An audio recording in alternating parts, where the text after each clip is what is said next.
You've just landed Inside LaunchStreet, the innovation podcast, where we interview top innovators out there shaking things up so you can innovate and differentiate and get further, faster in this crazy, cluttered world. And now, innovation thought leader and your super fly host, Tamara Kleinberg. Forced fun at work is the worst. Am I right? Well, today I learned the value of real fun. I talked to Shawn Madden, a serial entrepreneur in the social sports industry and the founder and ambassador of fun at Underdog Sports League, League Lab Software, and FunCorp Parties and Events. We talk about how to create real fun and friendship building at work. I know it sounds silly, but I encourage you to listen with an open mind about the value of real fun on your happiness, your productivity, and your creativity, not only for yourself, but for the teams around you and for team building. Now, Shawn's innovator archetype on our innovation assessment, the IQE, is an experiential imaginative. Oh, you're going to hear so much of it. So if you listen to our conversation, you'll hear how he innovates in motion, how he takes ideas and gets them out of his head and experiments with them and innovates in that experimentation. That's the experiential side. And how he's able to create novel solutions for challenges for himself and his clients. I think that's why he's so good at what he does. That's the imaginative side. You're going to hear how that experiential imaginative combo really propels him forward. All right, let's have some fun. Woohoo! Shawn, welcome to the show. This is going to be so interesting today. Yes, I hope it's a lot of fun. So let's start by help us understand what friend building is and why it's not this kind of super fluffy thing, but something that actually impacts the success of business and the bottom line. Sure. So friend building is basically the idea of creating better social connections and friendships in your workplace to have a better workplace culture. So a lot of companies, instantly they hear the friend word and they instantly get super nervous. The friend word might as well be another F word. Fun and friends in the workplace might as well be an F word. Yeah, we're trying to get business done here. Yeah, right. So people are just going to be hanging out and socializing and gossiping. And what the science actually shows is that actually isn't necessarily a bad thing. So obviously there can be some downsides to friends in the workplace, but the science kind of shows that the upsides far outweigh the downsides. And so maybe think about it in terms of, we like to use the idea of kind of maybe even a leaky window. So if you were an entrepreneur, you ran a small business and you turned your heat on because you were in Minnesota or something in the wintertime, and all the heat was leaking out of your window. And I came to you and said, hey, I can save you a few $1,000 a year because you're going to fix this leak that's in your wall or your window. You'd say, wow, that's great. And entrepreneurs love to find those, solve those solutions. I save money on my phone bill. I save money on this program. What we think is that there's a lot of valuable productivity and engagement and communication that's leaking out your window because a lot of companies have a very, very low level of social capital and social connections and friendship in their office.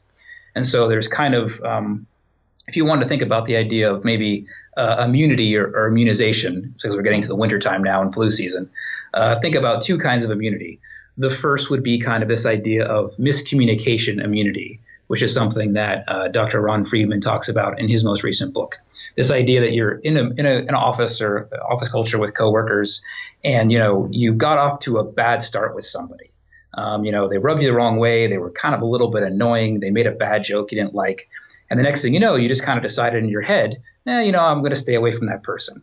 And then every time there's a miscommunication or something that could turn into something bigger down the road, maybe there was a problem with somebody's paycheck, maybe somebody didn't turn in a report or something on time, you instantly think, oh, this person's trying to get me, this person's trying to mess with me.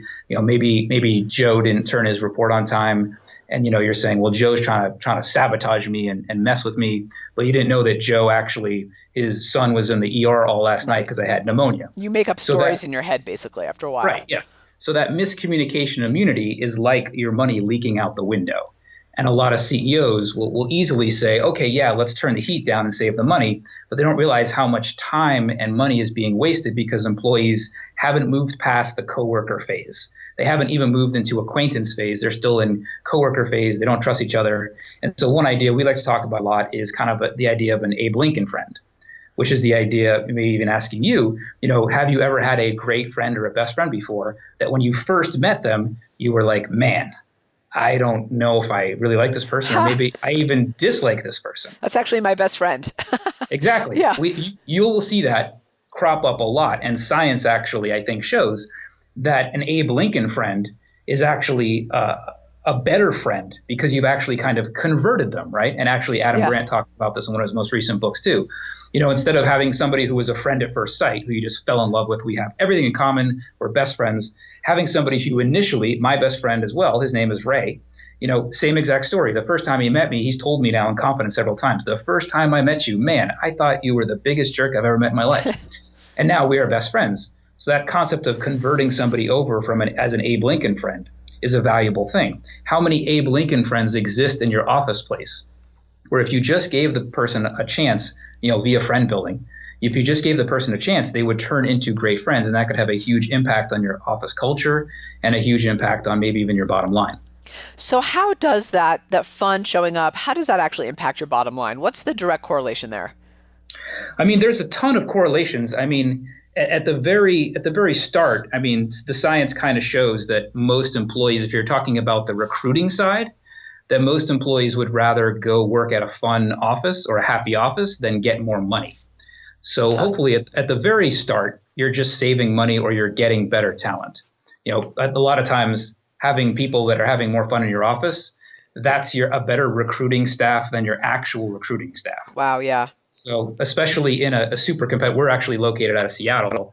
I mean, it's a fascinating market. You've got, Microsoft and Amazon and Facebook and Starbucks, and Boeing going head to head every day, for employees. And it's kind of fun to watch, from a distance. But the idea is that, their employees who are saying, hey, look how much fun I'm having, are actually working as a kind of behind the scenes recruiting arm of a company. So if you have a fun office culture, if you're having fun, if people are engaged and things like that, you're going to find that the actual recruiting process gets a lot easier. So what about once they're there? So I've got a company, I've got people. Why does them having fun, or how does them having fun make a difference for me as the owner of the company? I think it opens up a lot of windows, I think. I mean, there's obviously a lot of science about, creativity and, coming up with new ideas and, communication, things like that. Just, Einstein kind of talking about, how play was the biggest part of his ingenuity and creativity. So you're just going to come up with, I think, better ingenuity and better ideas. But also at the end of the day, I think you're going to start to deal with a lot of this, miscommunication immunity. And also the secondary idea in terms of kind of immunity is the idea that if you're trying to grow your business, there's going to be problems. There's going to be stress. As any entrepreneur knows, it's not going to be easy. If you want to get your business and scale your business, it's going to be hard. And, so the issue is not that you have fun and friends in the office and all that stress goes away. The issue is that if you have these friendships and social connections in the office, people are actually, science says, able to cope with that stress easier. And so it's not that the stress goes away and that the pressure goes away of getting new clients and making mistakes and growing your business. It's that you're much more able to deal with it because you're doing it side by side with a friend. You're not doing it with a coworker. You're doing it with somebody who gets you, and you're going through it together. You're in the same boat. So I want to jump ahead a little bit and talk a little bit about how friend building helps innovation with your teams, because you kind of started to touch on that, right? When you have more fun, Einstein talked about play. Why is that so important specifically to getting your people, whether that's, a team of 2, like I said, or a team of 5,000, to actually be more innovative and to bring more of those ideas to the table? Well, I mean, if there's a lot of ways you could look at innovation, right? But one of the common models, if you will, is just the idea of failing, right? That most great innovation, whether it's Thomas Edison or anybody, we have this idea of them just coming up, or Mozart or Beethoven, just coming up with these great ideas, and it's actually no, they came up with so many bad ideas before they came up with this great idea. And if you believe in that kind of mental model concept of innovation as a kind of a process of a lot of failures, who are you more likely to feel comfortable failing in front of? If you don't know the person at all, and you guys are barely coworkers and you barely even know their name, are you going to feel super comfortable about being vulnerable and making a mistake in front of them, no, or of course recommending not. an idea that's just going to totally flop? Whereas, if you're friends, if you've got some social capital built up, you're probably way more likely to not only make mistakes and encourage bad ideas, but actually joke about them and actually get to a better place for innovation, I would say. So if I hear you right, I think this is so important, LaunchStreeters, to really wrap our heads around this. If you have that friendship and that connection, which I think ultimately leads to trust and feeling comfortable with other people, you feel more comfortable bringing those ideas, taking those risks, the possibility of failing. And to your point, I think earlier about stress, I mean, innovation equals failure sometimes, which equals stressful moments. All of that is better. And I'm assuming if the absence of that is true, then you really start to shut down the innovation in your company. Yeah, you're less willing to, you get into kind of what I would call interview talk land, where anytime you talk to somebody, it's a very regimented, let me not make a mistake. Let me just, let me go with the status quo here. Whether you're talking to the executive team, whether you're talking to the boss, let me stay out of trouble and let me kind of keep my head down. And I think obviously most entrepreneurs would know that is not a great recipe for innovation if we're kind of just, trying to just not make a mistake. So I have to ask, because I think it was one of the articles I read, and you were talking about, like, how do you have fun? Like, how do you actually employ this? And I've always hated the idea of beer Fridays and ping pong tables as the way to do it. So what's the flip to that? How do we bring this to our teams? So I don't know that the ping pong table, I don't know that I disagree with you. We one of the questions we ask with a lot of companies we work with in the Pacific Northwest is, what makes your company fun? And the number one answer on the board is the foosball table. Oh, and wow, good to know. So the foosball, so the foosball table is super fun sometimes. A lot of times when we walk into companies, it also is a giant coaster, or a giant bookcase that's collecting dust. And so again, if you're doing the ping pong table, the foosball table, or the happy hour, that's not necessarily a bad thing. We're just saying that there's more you can do. And the question isn't, do you have a ping pong table or a foosball table? The question is, how many people who don't know each other are meeting at that ping pong table or that foosball table? How many people are meeting for the first time and moving through these phases of, coworker to acquaintance to friend? And so most of the time, the people who already know each other and are friends are hanging out at the ping pong table and the foosball table, and or maybe they're hanging out there and there's this kind of weird guilt of like, I'm playing in the office, but everyone else is not playing, and so I feel bad about it, so I'm not going to do it. And then that's where the ping pong table starts collecting dust. The same thing holds true on the happy hour. Not a bad thing, but if the only part of that activity is just the drinking part, that's also normally a lot of pressure, especially if you have a company or even a high-tech company with a lot of, how shall we say, shy people, introverts, people who aren't great at communication. A lot of companies will just go, okay, our people aren't good at communication or friend building. Let's throw a bunch of booze into the equation, with the biggest one being the company Christmas party. Yeah. And so you have the booze, what you end up with is these social cliques and these silos, and you just end up with the middle school dance all over again, where people hang out in their same groups, and no matter how much alcohol or how cool the club is, or how cool the ice sculpture is, you're still not actually creating any new social connections or moving through those friendship phases. Well, and I think that the challenge I have with the ping pong table, which I think I'm hearing you talk about here, is I think what I see oftentimes when we go into organizations that are trying to be more innovative or create a culture of innovation, they put the ping pong table out in the reception hall or the cafeteria, and they expect the ping pong table to do the work. Like magically having that piece of equipment there is going to suddenly bring, all these people out, and to your point, cross collaboration around the ping pong table. Right. And more often than not, it collects dust, or people play it periodically, but it doesn't actually do what they want it to do.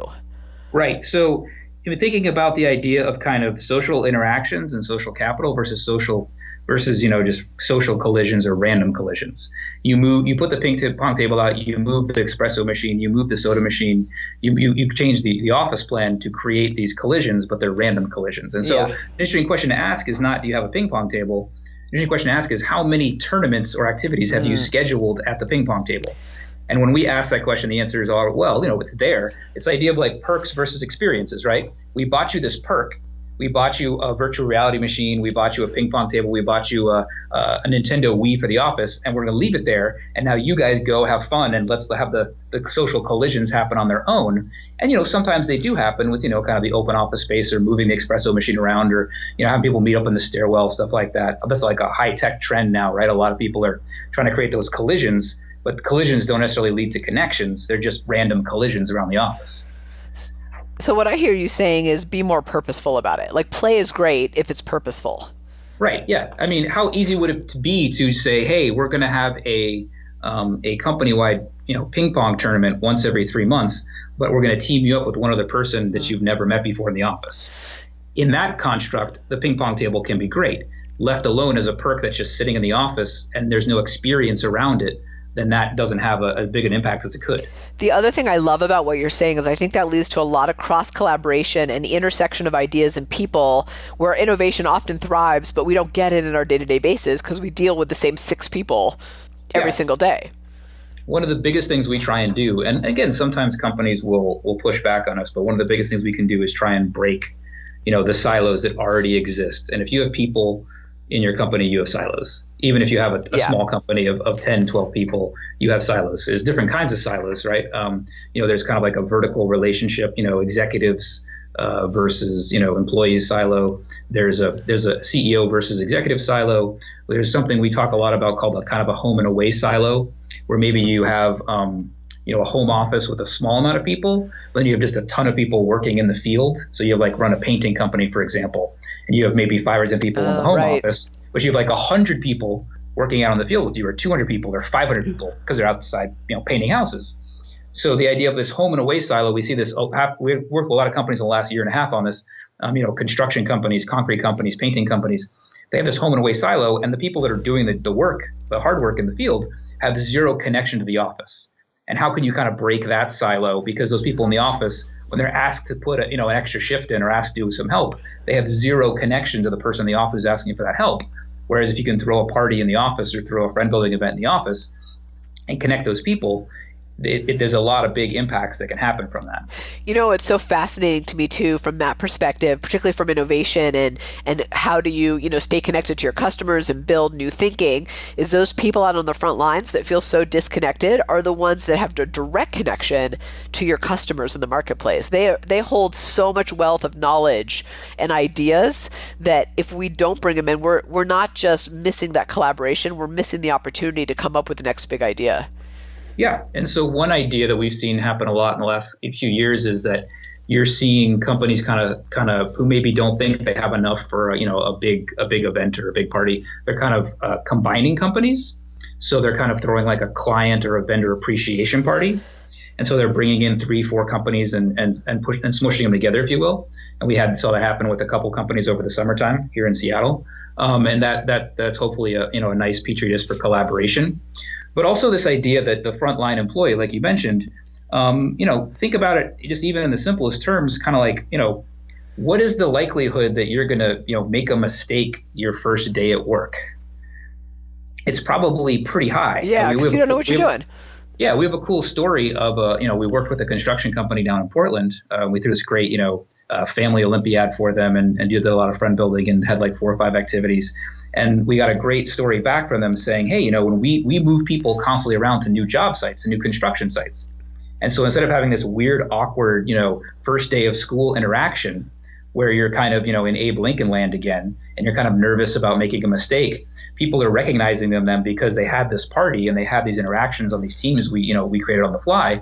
And so they're saying, oh, hey, it's my first day at this new job site, but I already know you. I already know something about you. I already met you. I already feel comfortable. And moving people from new site to new site or new project to new project, if you have a company in terms of innovation who, you need to move people through different departments or different projects, that ability of that first day, that nervous first day of school becomes a lot different if you've got some friendship built up and some friendship connections already established. I want to go on a little bit on a side tangent and ask you, what's the main pain or problem that people are picking up the phone, that's what they're having when they call you.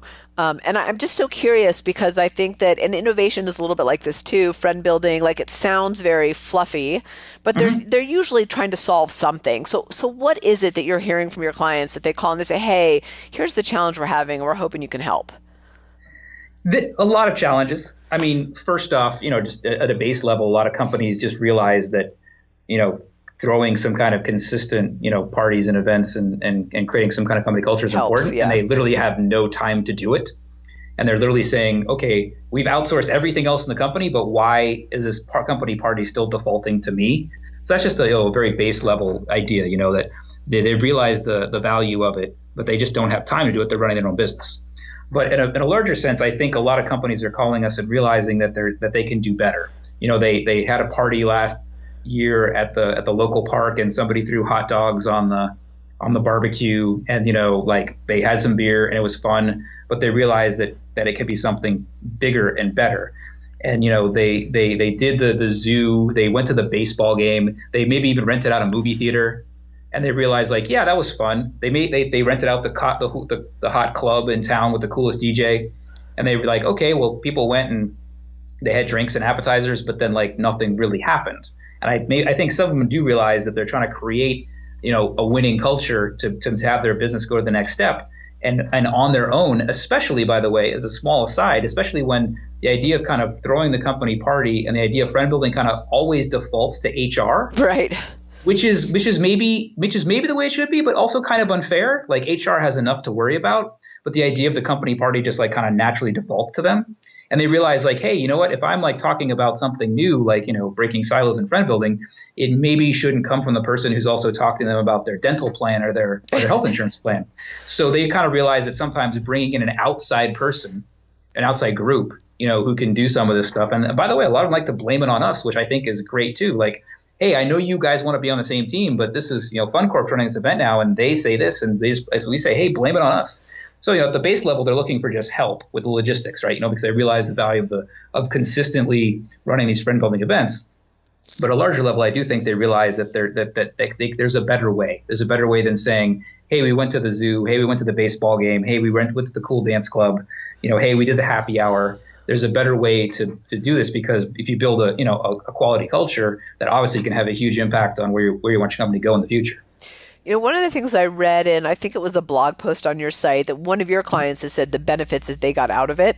Mm-hmm. One of them that took me a little bit by surprise, so I'd love to have you elaborate on it, is that they felt that their employees got a greater personal stake in the business, that was important to their business, but also that's what working with you helped them do. So will you talk a little bit about that? Because that's one that I wouldn't have expected to come out of this.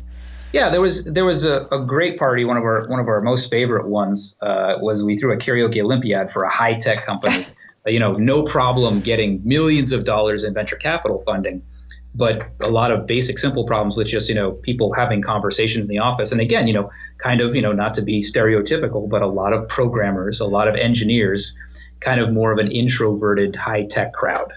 A ton of patents, a ton of IP, a ton of geniuses, but not a lot of a lot of introverts as well. And so we threw this karaoke Olympiad with the main purpose being, can we kind of unlock some of these nudge talents in people? Can we kind of unlock a few quiet giants? And if you've gone out to karaoke, with anybody ever, and you've seen someone belt out that tune and been like, wow, where did that come from? Where did that come from? That's what we love to do at FunCorp.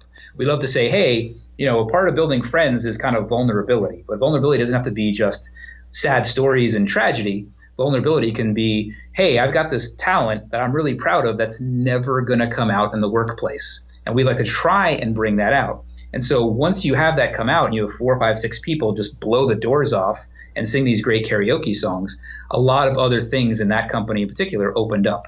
There was conversations in the office, the social calendar started filling up, but also there was more kind of accountability, and this idea of recognizing employees and having an employee rewards committee actually was kind of birthed from that party, because people were like, hey, we've got so many awesome people here, what can we do? And they actually formed a committee and took more accountability and responsibility for that committee. And we'd like to hope that some of those social connections and conversations and actually caring about other people's talents and interests help to foster that innovation.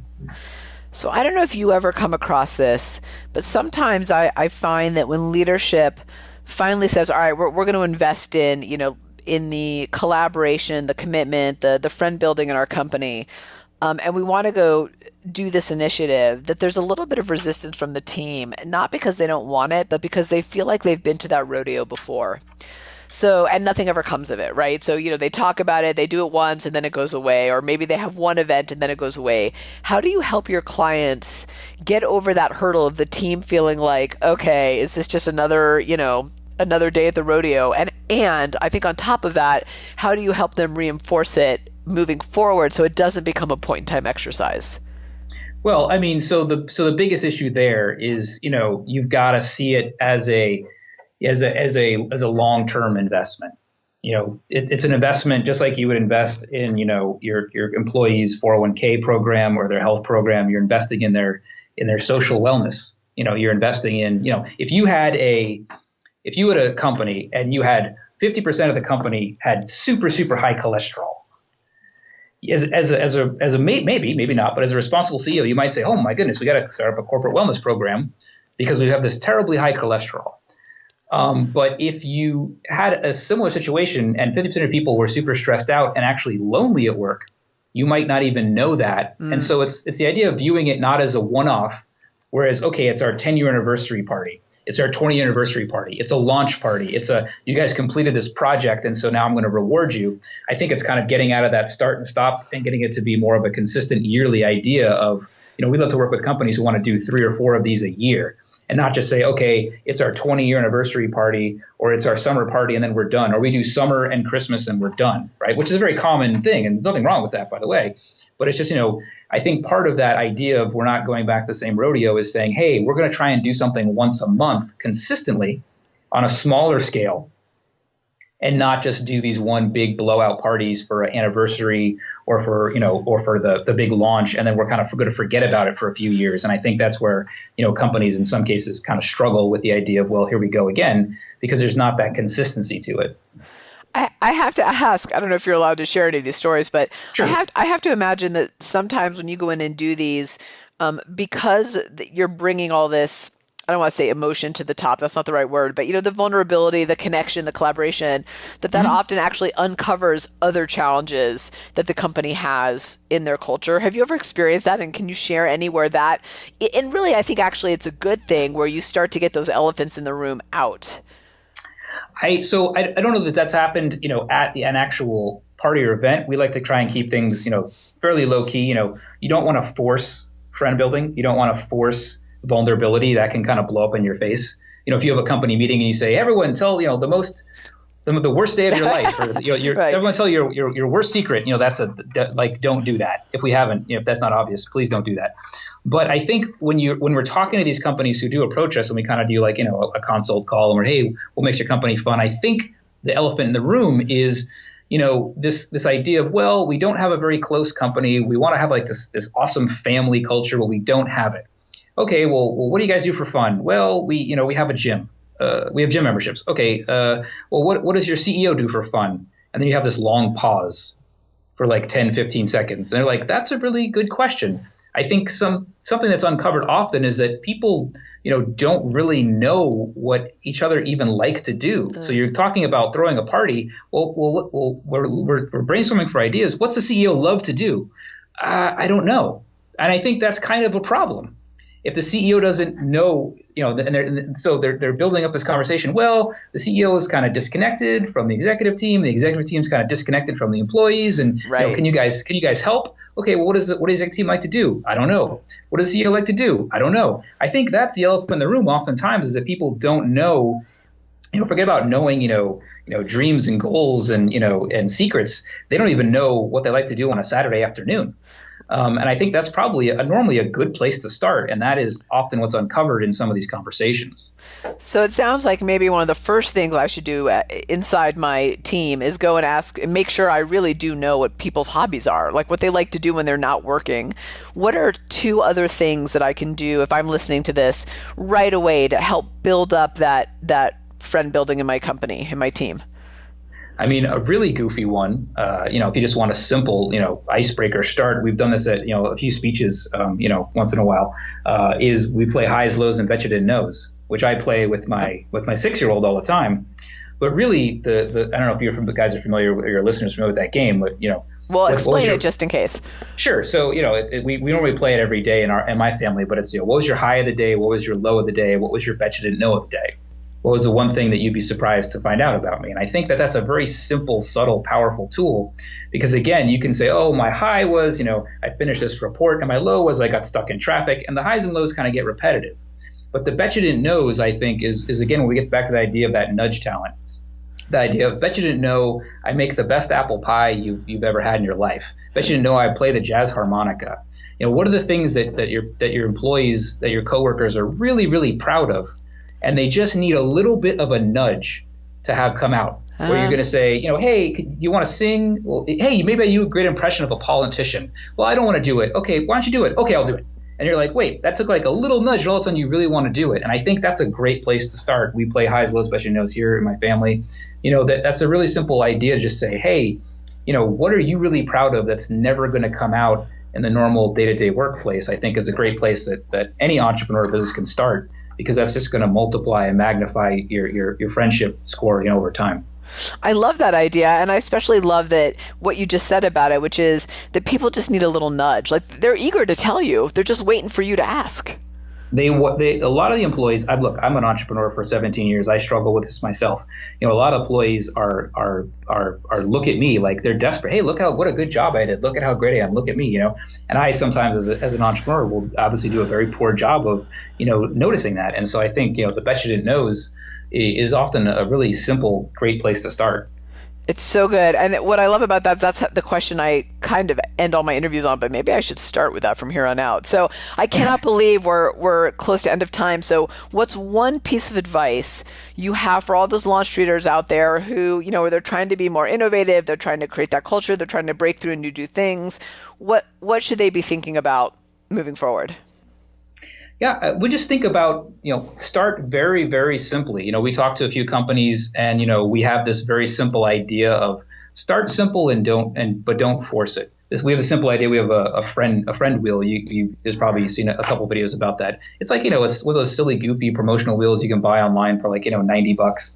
But you can put friendship questions on that wheel. You're probably doing something right now. You're probably running a charity golf tournament. You probably already have a happy hour. You probably already have a function where you don't even need somebody like us to come in and create a new event or a new party for you. You probably have something right now with just a little bit of addition, with the addition of a bet you didn't know round or a friend wheel or a talent show or a karaoke night in the office. You could probably just piggyback on something you're already doing, like that golf tournament, include a friend wheel and have, and say, hey, for every person who answers a question about, your new friend you're teamed up with in your foursome, we're going to take a stroke off your score. We use those really, really simple ideas a lot in events we do, and people who wouldn't want to have those small conversations to learn about what somebody's, favorite movie is or favorite food is or guilty pleasure is, will have those conversations and learn about each other and strike up friendships just because you're saying I'm going to give you a stroke off your score. So there's a little bit of, kind of gamification and monetization there, but really it's just you're probably already doing an event where you can include a little bit of friend building in it and have a huge multiplying impact down the road. I love the idea of just a little bit of nudge to get us as humans to open up to something we want to do anyway, and how great of an impact that can actually have on the satisfaction that we get out of our work personally and the contribution that we're able to make. I mean, it sounds like, just to kind of close it out, that you get both of those out of friend building. You get you feeling satisfied and you up your contribution back too. Yeah. And there's a lot of math and science behind it that says, things like sick days, things like retention, things your company's probably already chasing right now, engagement, productivity, retention, maybe a lot of those ideas would melt away if you, instead of trying to tackle them one at a time, you just looked at the idea of friendships and, ask yourself a simple question, like how much more would a friend do for a friend in a day than a coworker? And we think, a friend will do more for, obviously a friend will do more for a friend in a day than probably for a coworker in maybe a month. And so if you're an entrepreneur and you know it's going to be hard and you know it's going to be stressful and you know you want to grow your company, who would you rather go through that with? Who would you rather run through those walls with and go through those challenges with? Oftentimes it's a friend. It's somebody who understands you and gets you at a certain level. This is so good. So this has been so insightful. So where can our listeners go to learn more and connect with you? Oh, sure. So our website is FunCorp.biz, FUNCORP. And there's a lot of, we try and do a blog post once every 2 weeks about things we learn at events, and then you can get our contact information there. There's a few videos you can watch there as well. But I would encourage everybody to give some of those simple ideas, Betcha and Knows and Friend Wheels a try. You can see a video of the Friend Wheel on there as well. Give those a try. And, if you have any other ideas on, those simple friend building ideas, we'd love to hear them as well. That's so good. I challenge all the listeners out there to go and check this stuff out and just do one of them. Just do the Bet You Didn't Know. If you do nothing else, I'm totally going to start doing that, which is so funny because it is my final question to you, which is said a little differently, but it really is a Bet You Didn't Know. What's the one thing people would be surprised to learn about you? There's a lot of surprising ones. I guess probably the more recent one is that I am a flag football referee for 17 years, and I am currently writing a how-to manual on how to be a recreational referee. I would not have seen that coming. I can't lie. That's fantastic. That's definitely my nudge talent. I have been a co-ed flag football referee for 17 years. That's awesome. So, I will tell you in return that it was always my dream, and I never acted on it, but the idea of it sounded so brilliant to me, to be the first female NFL ref.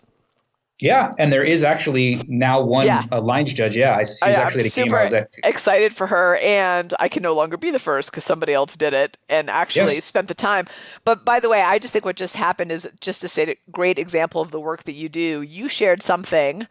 I asked you. You shared something interesting about you, which sparked a little unknown fact about me that most people don't know.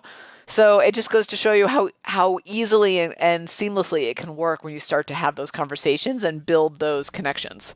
It's easier to get to know somebody if they know a little bit about you first. Yeah. Shawn, this has been fantastic. Thank you so much for coming by. Yeah, this was a lot of fun. Thank you. Thanks for hanging out with us inside LaunchStreet. When you're ready to take your game to the next level, join the thousands of others that are upping their innovation edge on go to LaunchStreet.com, the top online education resource and community platform for innovators looking to use innovation to get measurable results. Go to LaunchStreet.com.